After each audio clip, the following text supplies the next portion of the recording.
አሰላሙ አለይኩም ወራህመቱላሂ ወበረካቱ። ውድና የተከበራችሁ የቻናል ቤተሰቦች እንደምን አላችሁ? እንደምን ከርማችኋል?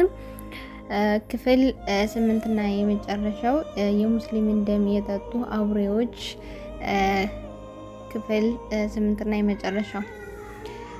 በባለፈው ክፍል ተመልክተን ያቆምነው ኪትቦቃ በጣም የተካነና እድሜውን በጦር የጨረሰ የጦር መሪ ቢሆንም ቅሉ የቁድዝን የወጥመድ ግን ማምለጥ አልቻለም። ይህን አይተን ነበር ያቆምነው። ከዛሬው ክፍላችን እንቀጥላለን። ታታር በወጥመድ ውስጥ የታታር ጦር ወጥመዱ ውስጥ እንደገቡ የሙስሊሙ ጦር ከተደበቀበት እየወጣ ታታሮችን መክበብ ጀመሩ። ከሙስሊሞች ጠንካራ ቡድን ወደ ሰሜን በመሄድ የአይን ጃሉትን በር ዘጋው። በጥቂት ሰዓታት ውስጥ የታታር ጦርነት እንዲያጥር ዙሪያውን በሙስሊም ጦር ተከበበ። ታታሮች ዙሪያቸውን እንደተከበቡ ሲያውቁ ሞታቸውን መጋደል ጀመሩ። ማምለጫ ስላልነበራቸው ጦርነቱ የሞተ ወይም የህይወት ጉዳይ ነበረ። እጅግ ዘግናኝና አስፈሪ ጦርነት ነበረ። ሷሪሙዲን እንደተናገረው የታታሮችን ቀኝ ክንፍ በጣም በረታ። የሙስሊሞች ግራ ክንፍ ክፉኛ ጎዱት። ሸሂዶች ወደቁ፣ ቁስለኞች ተበራከቱ። ጦርነት በዚህ ከቀጠለ ታታሮች የማሸነፍ እድላቸው ሰፊ ነው። ቁጥዝ ጦርነቱን ከተራራው ላይ ሆኖ እየተመለከተ ነበረ። ግራ ክንፍ የመጎዳቱን ሲመለከት አጋጭ ጦር ላከ። ነገር ግን አሁንም የታታሮች ቀኝ ክንፍ እንዳለ ነው። ጫናው በሙስሊሞች ላይ በረታ። በዚህ ጊዜ ቁጥዝ ታላቅ ጀብድ ፈጸመ። የብረት መከላከያ ቆቡን መሬት ላይ በመጣል ሸሂድ ለመሆን ምን ያህል ጉጉት እንዳለው ከገለጸ በኋላ በከፍተኛ ድምጽ ዋ ኢስላምህ እየጮኸ የሚላተመው የጦር ማዕበል ውስጥ ገባ። ሙስሊሞች መሪያቸውን ከመከላከላቸው ሆኖም ሲፋለም ሲያዩት ወኔያቸው እንዳዲስ አበበ። የጦሩ ሚዛን አቅጣጫውን ቀየሩት። ወንድሞቹ የቁጥዝ ተግባር የኢማን ጉዳይ ነው የሚለፈው ስልጣኑን ለመጠበቅ ሳይሆን ስልጣኑን የሚጠቅመው ለመፋለም ነው። ጦሩ ተቀጣጠለ። ፊልሚያው ተፋፋመ። የተክቢራ ድምጾች ከየአቅጣጫው ይሰማል። አላሁ አክበር፣ አላሁ አክበር፣ አላሁ አክበር። ቁጥዝ ጀነት የናፈቀው ሰው ፊልሚያ ተፋለመ። አንድ የታታር ቀስቱን ወደ ቁጥዝ አነጣጠረው። ነገር ግን ቁጥዝ ሳይሆን የቁጥዝ ፈረሰኛ ነበር ያገኘው። ቁጥዝ ፈረስ ቢገደልበትም ምንም ሳያፈገፍግ በጀግንነት መጋደሉን ቀጠለ። ቁጥዝ ያለ ፈረስ ሲዋጋ ያየ አንዱ አሚር ከፈረሱ ወርዶ ቁጥዝ እንዲጋልበው ቢሰጠውም ቁጥዝ ሙስሊሞችን የአንተን ጥቅም አልንፈልጋቸውም በማለት ለተጠባባቂነት ካስቀመጧቸው ፈረሶች አንዱን አምጥተው እስኪሰጡት ድረስ ጦርነቱ በእግረኝነቱ ቀጠለ። ይህ የተመለከተው አንድ አሚር እንዴት እንዲህ ታደርጋለህ? ጠላቶች ቢመለከቱ ይገሉህና ኢስላምን ባንተ ሰበብ ይጠፋ ነበረ ሲል ወቀሰው። ቁጥዝም ቢገደል ኑሮ እኔ ወደ ጀነት ይሄድ ነበረ። ኢስላም ደግሞ የማይጥለው ጌታ አለው። እነገሌ ዑመር፣ ዑስማን፣ አሊ፣ ሶላሐዲን እያለ ብዙ መሪዎችን ጠራ። ተገድለዋል። አላህ ኢስላምን የሚጠብቅ ሰው መደበለት። ኢስላም አልጠፋም በማለት ነበር የመለሰው። ረሂመሁላህ። ያ ቁጥዝ ምንኛ ያማረከ አራያ ነህ። ጦርነቱ ዳግም ወደ ሙስሊሞች ማዘንበል ጀመረ።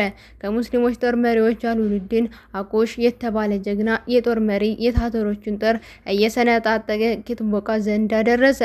ሰይፉን አንስቶ ሙጅሪሙን ኪትቦቃ አንገቱ ላይ ሰነዘረው። ኪትቦቃ ራስ ሰውነቱ ተገነጣጥሎ መሬት ላይ ተንከባለለ። አላሁ አክበር። ኪትቦቃ ተገደለ። የታታሮች መሪ ፍጻሜውን አገኘ። ታታሮች መሪያቸው መሬት ላይ ተዘርረው ሲመለከቱ ወኔያቸው ጠፋ፣ ሞራላቸው ኮሰሰ። ማምለጫ ብቻ ማፈግፈግ ጀመሩ። እንደምንም ታግለው መውጫ ሲያገኙ እግራቸው ወደ መራቸው መፈርጠጥ ያዙ። ሙስሊሞች እያሳደዱ መድረሻ ሳጧቸው። በኢሳን ታሪኩ መቋጫ ታታሮች በሽሽት እየፈረጠጡ ከአይን ጃሉት 20 ኪሎ ሜትር ርቀት ላይ የምትገኝ በኢሳን የሚባል ቦታ ደረሱ። ነገር ግን አሁንም ሙስሊሞች እየተከተሏቸው ነው። ታታሮች ማምለጫ እንደሌላቸው ሲያውቁ በኢሳን ላይ እንደገና ተሰልፈው ለመፋለም ተገዳደሩ። ውጊያው እንደ አዲስ ጦፈ። ታተሮች ያለ ሌለ አቅማቸውን ተጠቀሙ። ሙአሪኮችም የአሁን ጦርነት ከአይን ጃሉት በጣም የከበደ እንደነበር ይጠቅሳሉ። ታተሮች ለድሉ ሊቀርቡ ደረሱ። ቁጥዝ ይህን ሁሉ ክስተት እዚያው ጦርነቱ መሃል ሆኖ እያየ ነው። ዳግም ዘላለማዊ ቃሉን እየደጋገመ መጮህ ጀመረ። ዋ ኢስላማህ ኢስላማህ ዋ ኢስላማህ ዋ ኢስላማህ 3 ጊዜ ደጋገሙ። ከዚያ በተሰበረ ልብ መተናነስ ዱዓ አደረገ። አላህ ሆይ ባሪያህን ቁጥዝን እርዳው። ቁጥዝ ዱዓውን አድርጎ እንደጨረሰ የጦርነቱን አቅጣጫ ቀየረ። የታተሮች ጉልበት ቀለጠ። የታተር ወታደሮች እንደ ቅጠል ረገፉ። የኢስላም ባንዲራ ከፍ ብሎ የተውለበለበው ምን ያህል የታተር ወታደር እንዳለቀ ታውቃላችሁ? እንደ አንዳቸውም ሳይቀሩ የነበሩ ያሉት ሁሉ አዎ ሙሉ የታተር ሰራዊት በአንድ ቀን ጀንበር በሙስሊሞች ሰይፍ ተረፈረፈ። ቁጥዝ ከድሉ በኋላ ወደ ደማስቆ ተንቀሳቀሰ። እሱ ከመድረሱ በፊት ብስራቱን የሚያደርስ መልእክተኛ ወደ ደማስቆ ላከ። መልእክተኛው ከጦርነቱ ከ2 ወይም ከ3 ቀን በኋላ ደማስቆ ደርሶ ለህዝቡ ድሉን አበሰራቸው። ያ በታተሮች ጭቆና የኮሰሰ ህዝብ በደስታ ባረቀ። ከተማዋ በፌሽታ ተንበሻበሸች። ያ አላህ ምን አይነት ደስታ ነው! ህዝቡ ዳግም ወኔው ተመለሰ። ከተማ ውስጥ የነበሩ ታተር ወታደሮች እያሳደዱ ገደሏቸው። እድል የቀናው ብቻ ማምለጥ ተሳካለት። የህዝቡ ደስታ ለከት አልፎ አንዳንድ ሙስሊሞች የከተማውን ክርስቲያኖች ቤትና ቤተ ክርስቲያንን አቃጠሉ። ከዚህም አልፈው ይሁዶችንም ማሳቀቅ ጀመሩ። ዑለማዎችና ዱዓቶች ደርሰው ነገሩን ባያቆሙት ኑሮ ነገሩ ከቁጥጥር ውጭ ይሆን ነበረ። ክርስቲያኖች የታተሮች ሲገቡ ሙስሊሙ ላይ ምን አይነት ቂማቸውን እንዳወጡ አይተናል። ነገር ግን ይሁዶች ምንም እንኳን ከክርስቲያኖች የበለጠ ጥላቻ ልባቸው ውስጥ ቢኖር በሙስሊሙ ላይ ግን የታተሮችን ተከላክለው በደል አልፈጸሙም ነበር። ህዝቡ በእንዲህ እንዳለ ረመዳን 30 658 ዓመተ ሂጅራ ታላቁ ሙጃሂድና ጀግናው መሪ ሰይፈዲን ቁጥዝ ከሙጃሂድ ሰራዊቱ ጋር ደማስቆ ገቡ። ህዝቡ ሴት፣ ወንዱ፣ ህፃን፣ አዛውንት፣ ሀብታም፣ ድሃ፣ ትልቅ ትንሽ ሳይል በነቂስ ወጥቶ የጀግናውን አቀባበል ተደረገለት። ደስታ እጥፍ ሆኖ ቁጥዝና ወታደሩ ከተማው ሲገቡ ሌሎች መሪዎች ሲገቡ የሚፈጠረው ሁከትና አልተከሰተም። ወዲያውኑ ነገራቶችን አስተካክለው ህዝቡን አረጋጋው። የከተማው ክርስቲያኖችና ይሁዶች ምንም አይነት ጥቃት እንዳይፈጸምባቸው አዘዘ። አዎ ይህ ነው ኢስላም። ድል ሲቀናጅ የበላይ ሲሆን፣ ነገሮችን በእርሱ ቁጥጥር ስር ሲሆኑ በቀልን ሳይሆን ይቅርታ የሚመርጥ ድንቅ ሃይማኖት። ለዚህም ነው ነቢዩ መካ ሲከፈት ሶላሐዲንን ቅዱስን ነፃ ሲያወጡ ቁጥዝ ደማስቆን ሲገባ ሌሎች የነበሩትን ትዕይንት ከምስክርነት በላይ ነው። በማግስቱ ኢደል ፈጥር ነበረ። ሙስሊሞች ከአርብና ከጭቆና ግፍ ዓመታቶችን በኋላ በደስታና በነፃነት ያከበሩት ኢድ የነበረው ደስታ ከተማው ይመሰክራል። ፊቶች ጥርስ በጥርስ ሆነዋል። ደስታና እልልታ ድምጾችን ከተማው ሞሉት። አልሐምዱሊላህ ቁጥዝ በአይነ ጃሉት ድል አልተዘናጋም። የተወሰኑ ሙጃሂዶችን መርጦ በበረስ መሪነት የሸሹትን ታተሮችን እንዲከተሉና ሌሎች ሻም ከተማዎችን ከታተሮች ቆሻሻ እንዲያጸዱ ላካቸው። በበረስ የታተሮችን እያሳደዱ ብዙዎችን ገደላቸው። ሄምስ ሲደርሱ እዚያ የነበር ታተሮች እግሬ አውጪኝ ሲሉ ፈረጠጡ። ሄምስ ነፃ ወጣች።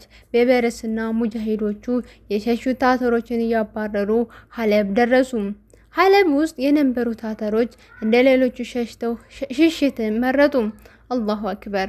በአይን ጨረፍታ ሙስሊሞች ሀገራቶችን ነፃነታቸውን አገኙ።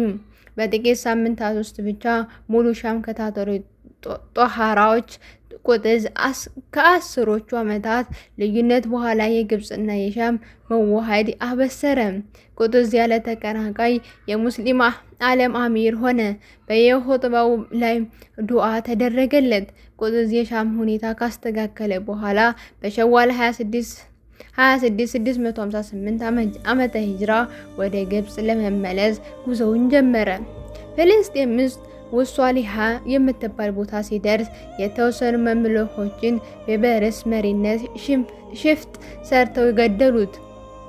የታሪክ ምሁራን በበርስና መምለኮቹ የቁጥዝን ለመገደል ስለገፋፏቸው ጉዳይ ብዙ ተለያይተዋል። የተሻለው ግን በኢዘዲን አይበክ ጊዜ የነበረው የነበቤርስ ሳሚር የሰይፈዲን አቃጢ በንጉስ ትዕዛዝ ቁጥዝ ነበር የገደለው። መምለኮቹ ደሙን ለመቀበል ጊዜ ሲጠብቁ ኑሮ ዛሬ ገደሉት። ያም ሆኖ ይህ የአላህ ውሳኔ ተፈጸመ። ቁጥዝ ተገደለ። አላህ በሰፊው ጀነቱን ያኑረው። ሆላኮ የአይን ጃሉትን ፍጻሜና የጌት ወቃን መገደል ሲሰማ ልቡ በንዴት ተቀጣጠለ። ተይዞ ከርሱ ዘና የነበረው የደማስቆ አሚር የነበረው አናሲር ለመበቀል ገደለው። ከዚህም በኋላ የደረሰበትን ሽንፈት ለመቀበል ሰራዊት ማደራጀት ጀመረ። በዚህ መሃል የሆላኮ ያጎቱ ልጅ የነበረው በረከት ኻን እስልምናን ተቀበለ። በረከት ኻን ሩሲያን አካባቢ የራሱ ግዛት ነበረው። ከቤበረስም ጋር ወዳጅነትን ፈጠረ። ሆላኮ በሙስሊሙ ላይ ያደረሰውን በደል ለመበቀል በረከት ሆላኮን ማጥቃት ጀመረ። በረከት ኻን ሆላኮን በተለያዩ ፍልሚያዎች ተከታታይ ሽንፈቶችን አከናነበው። በዚህ የተበሳጨው ሆላኮ ክብሩን እያጠፉትን ግዛቶችን ያወደሙበትን መምለካውያን ለመጨረስ አልሞ ሐለብን አጠቃ። ነገር ግን በበርስ ዳግም ሽንፈትን አለበሰው። ሆላኮ የሰራዊትን መሸነፍ ሲሰማ ራሱን መቆጣጠር አቃተው። ከዚህም አልፎ ታላላቅ የጦር መሪዎችን እስልምናን ተቀበሉ፣ በበርን ተቀላቀሉ። በዚህ ጊዜ ከባድ የአእምሮ ቀውስ ገጠመው። እንደ ውሻ መጮህ ጀመረ።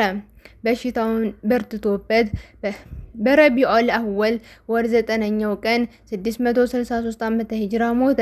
አላህ እርግማን በእርሱ ላይ ይሁን። ቀስ በቀስ እስልምና በታተር ጎሳዎች ዝና መስረጽ ጀመረ። የታተሮች ታሪክ በዚህ ባያልቅም የጭቆና ዘመናቸው ፍጻሜ ነበረ ማለት ግን ይቻላል። ምስጋና ለአላህ ይገባው። በአላህ ፍቃድ እንደጀመርነው በአላህ ፍቃድ ተፈጸመ። ውድና የተከበራችሁ የቻናሌ ቤተሰቦች ለዚህ ቻናል አዲስ ከሆናችሁ ላይክ፣ ሼር፣ ሰብስክራይብ እያደረጋችሁ እንድታበረታቱ በታላቅ ትህትና ጠይቃለሁኝ። ወሰላሙ አለይኩም ወራህመቱላሂ ወበረካቱ።